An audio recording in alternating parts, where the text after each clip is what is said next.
Welcome to Aaron Mahnke's Cabinet of Curiosities, a production of iHeartRadio and Grim and Mild. Our world is full of the unexplainable.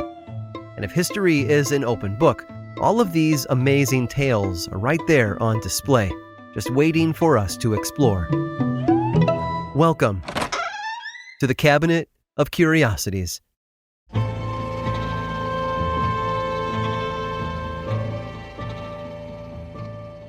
They say a story changes with the storyteller, and few tales have had more revisions than that of James Jesse Strang, the self-declared king of Beaver Island. Depending on who you ask, James was either a prophet, a tyrant, a genius, or a madman. But what's certain is that he carved out one of the strangest footnotes in American history. Life for James started out conventionally enough. Born in upstate New York in 1813, he spent time as a lawyer, a newspaper editor, and even as a Baptist minister. But in 1844, he found something calling him in the words of a brand new religion. Following the words of founder Joseph Smith, he converted to Mormonism, a faith that was just 14 years old at the time. Later that year, on June 27th of 1844, Joseph Smith was killed by an angry mob, leaving the Church of Latter-day Saints leaderless. Many members threw their hat into the ring to lead the religion, including James Jesse Strang. James actually claimed that Smith had named him his successor in a letter. Of course, this was a letter that he only revealed the existence of after Smith was gone, so most Mormons decided to follow a different leader, a guy named Brigham Young. While Brigham Young led the majority of the church west to Salt Lake City, Utah, James split off with his own faction. He claimed an angel came to him in the night, showing him what he called a land amidst wide waters and covered with large timber. In 1848, he led his followers to Beaver Island, a remote, forest-covered outpost in northern Lake Michigan. And there, in an audacious mix of prophecy and pageantry, he donned a crown, a scepter, and robes and declared himself king of the kingdom of God and the earth. The island quickly became a stronghold of James's particular sect of Mormonism. He banned alcohol, enforced religious laws, and punished dissent. He declared all the Anishinaabe Native Americans and Irish settlers who were living there to convert or flee, and by 1852, most of them were gone. James quickly found that as a newly minted king, his crown was already starting to gain enemies. Locals accused the Mormons of theft and threats of violence. Many claimed the Mormons were pirates, luring merchant vessels crossing Lake Michigan to shore before plundering their cargo. Whether this was true or merely a result of anti-Mormon rumors isn't even clear today. But what was clear was that James was not a beloved monarch. U.S. President Millard Fillmore, alarmed by the stories about the Beaver Island king, dispatched his attorney general to investigate James's sect in 1853. James successfully defended himself in court against federal charges of counterfeiting, theft, and treason, gaining himself a lot of positive name recognition. After he won his trial, he parlayed this good press into political power, gaining a seat in the Michigan state legislature. And still, this wasn't enough to keep James in the public's good graces. Tensions grew especially high after James embraced polygamy after years of denouncing it. In fact, James's support of monogamous marriage had been one of the original reasons why so many of his congregation had chosen to follow him over Brigham Young, who had 50 wives. There were other rumors about why James was unpopular, from firing a cannon into a crowd of Irish settlers to animal sacrifices and stealing followers' wives. In many of these tales, the legend may be taller than the man, but there was no evidence that he did any of these things. But the rumors spread nonetheless, and some of his followers began to push back.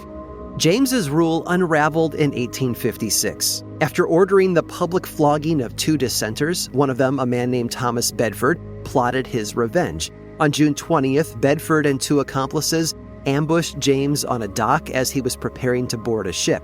They shot him in the back while the ship's captain and crew stood by. The assassins fled to nearby Mackinac Island, where they were celebrated rather than jailed. Strang lingered for weeks, paralyzed and in pain, before dying on July 9th. Without their king, his followers had no protection. Within days, a mob from the mainland invaded Beaver Island, burning homes and forcibly evicting every last Mormon. Today, Beaver Island is a peaceful tourist spot. Few visitors realize that it was once the seat of an American monarchy. As for James Jesse Strang, his story remains a slippery one. Half legend, half history, shaped by those who loved him and by those who didn't. Looking back, the legend of the Mormon king of Beaver Island has some truth to it, but there's no denying that it's definitely a little strang.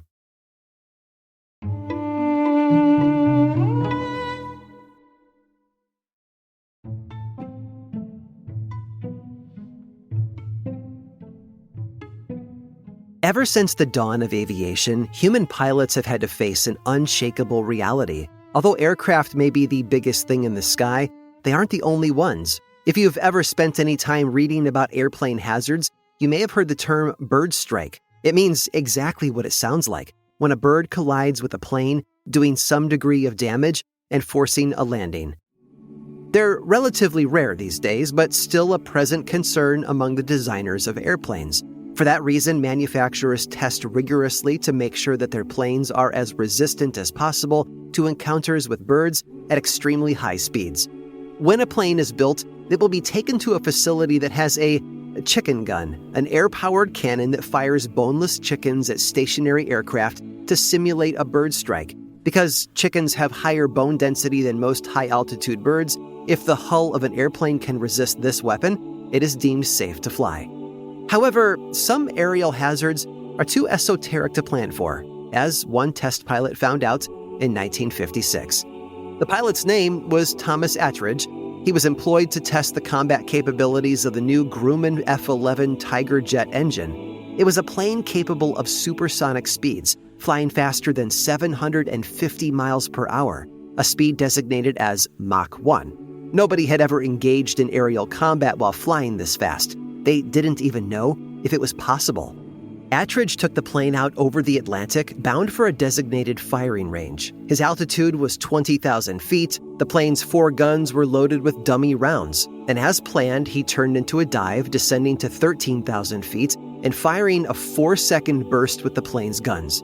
He paused for a few seconds, and then he dove again, emptying the guns as he went. So far, everything was going smoothly. But when he reached 7,000 feet, everything went wrong. The windshield cracked, and then it shattered. The plane started losing power, its engines stuttering. Attridge did his best to maintain a level head. He reduced the speed to 230 miles per hour, turning the plane back toward the Grumman factory.